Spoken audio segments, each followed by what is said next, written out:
Bismillahirrahmanirrahim. Assalamualaikum warahmatullahi wabarakatuh. Perkenalkan, nama saya Rahmat Nur Hidayat dengan NIM 250405501041. Nah, di sini saya akan membahas tentang resume dari pembahasan dari kelompok 3. Nah, yang membahas itu anak disleksia.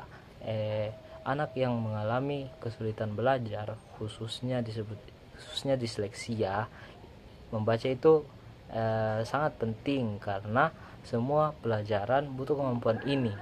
Tapi nyatanya tidak semua anak bisa membaca dengan mudah. Ada anak yang sebenarnya pintar tapi tetap kesulitan membaca, menulis, atau mengeja.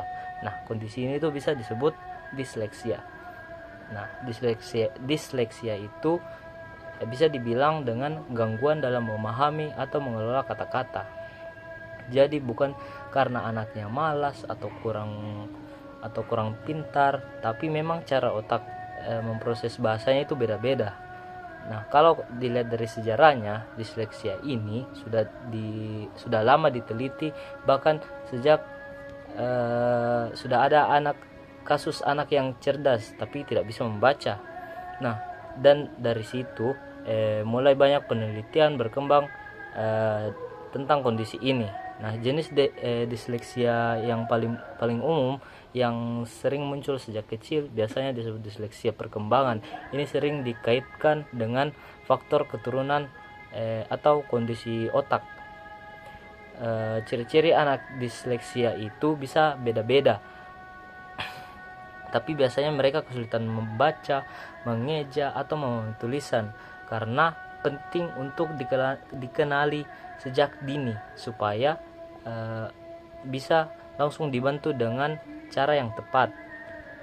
Nah, penyebabnya itu bukan cuma satu, bisa beberapa faktor genetik, kondisi otak, sama faktor lingkungan. Jadi memang cukup kompleks. Nah, dampaknya juga cukup besar, terutama di sekolah. Anak bisa kesulitan mengikuti pelajaran. Nah, butuh waktu yang lebih lama untuk belajar. Bahkan bisa merasa minder atau frustasi kalau tidak mendapat dukungan yang cukup. Nah, maka dari itu penting untuk melakukan diagnosis sejak dini. Biasanya lewat bantuan psikolog atau guru khusus. Dari situ kita bisa ketahui kebutuhan anak secara penanganannya. Nah, untuk penanganannya sendiri itu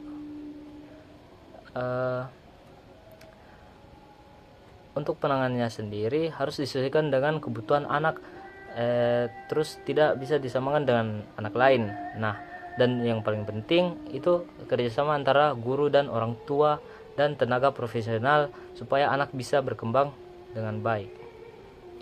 Nah, jadi disleksia itu bukan berarti anak tidak pintar. Nah, mereka cuma butuh cara belajar yang berbeda. Nah, dengan dukungan yang tepat, mereka bisa sukses seperti anak-anak lainnya. Terima kasih. Assalamualaikum warahmatullahi wabarakatuh.